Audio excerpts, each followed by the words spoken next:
Good afternoon, everyone. Last_adventure on Twitter, coming to you from the backcountry of San Diego. It's a nice 79 to 80 degree day. The sun is shining, and as you can see, it is bone dry out here. I am close to a little town called Hamul, and this is the San Diego backcountry as of mid-October 2013. Denali 2014 training log going on right now here in the backcountry with me, last_adventurer, and doing this for the Peak Seeker on Twitter as part of In Ice Axe We Trust, or as I like to call it, IIAWT. Check us out at iiawt.com.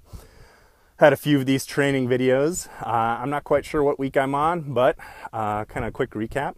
We had just the basic cardio for week 1 down the beach. We had a little resistance training on Cowles Mountain for the second video. And the third video, we had a little acclimatization training. So now we are on to the next video. Again, not sure quite what week we're on, but I'm sure I'll look that up when I go post this up. And I am talking today about the backpack of pain. I'll get to that in a second as I kind of give you a perspective of where I am. But right now, I am out about 5 miles deep into the backcountry looking for something known as the Hamul Kiln. Kind of an abandoned site, not really on any maps, not really on any trip reports or GPS tracks. So kind of seeing if I can find it. I have a fairly good idea what I'm looking for, and I think I will find it. But I'm taking a little break to make this video right now. Anyhow, longtime listeners of the show or followers of the Peak Seeker and I, last_adventurer on Twitter, know that we have talked about the backpack of pain many times. Talked about it with Crash Darren, Bob Doucette, and a few other people. And basically what it is there's really no way to train for mountaineering or backpacking without doing it yourself.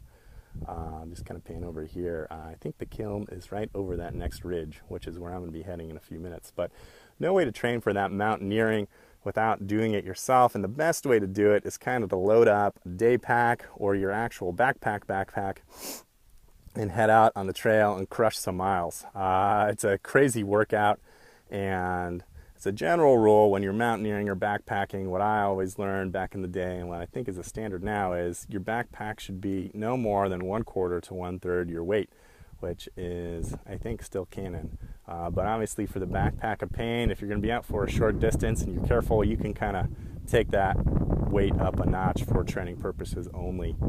Obviously working on the Denali 2014 training, just seeing how I'm doing, and I'm feeling pretty good right now, 5 miles in, and I'm going to show you what I'm carrying in just a minute. What's in your backpack, not what's in your wallet. What's in your backpack, much more appropriate question out here in the backcountry. So I'm going to give you a little more quick pan.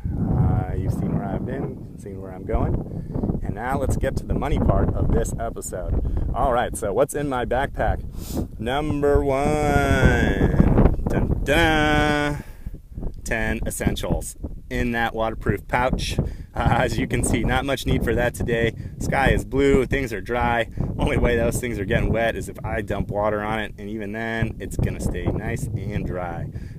No need for it really, because I know where I'm at and all that, but always good to be prepared. Always take those 10 essentials. Big fan of that. Now let's move on to item 2, a non-essential item. Oh yes, we are looking at the long shape of an ice axe. As you can see, no need at all for that today. No snow, nothing of that. We're just talking straight up style points, training points, and rule of cool. Come on, ice axe, you know you love it. Why use trekking poles on a day like today when you can train with your ice axe strapped to the back of your backpack? And definitely when I left the parking area, got a few weird looks for lugging this piece of equipment along, but I will be carrying it on Denali 2014, as will the Peak Seeker. Don't leave home without it. In Ice Axe We Trust. And let's move on to that third piece of gear. All right, anyone know what kind of thing this is? Oh yes, it is a backpack. Anyone got the gear brand? I do. I'm not a big gear guy. I tend to use whatever gear I've got. I also probably tend to overuse my gear until it's about ready to break down, but this is one piece of gear I do have to give a shout out about. It is my Arc'teryx day pack. I have had it for, oh gosh, quite some time. Anyone at Arc'teryx watching this video, I even doubt you could name the model of this pack because it is quite old. I made a few small modifications, mostly patches on it, but it has always served me well. Several continents, rain, snow, sleet, dry, you name it, it has been there for me. Love that molded hip belt. Love those reinforced shoulder straps. Great packs, Arc'teryx, can't get enough of them. Now, let's move on to the pain part of this. Oh yes, what's in your backpack? 20-pound weights. So, we are looking at two 20-pound dumbbells. I own them, they're beat up. Definitely use them too. Not today, right now. Just for purposes of no video trickery. Ooh, heavy. Hear that good clink. So, carrying two of them, that is 40 pounds.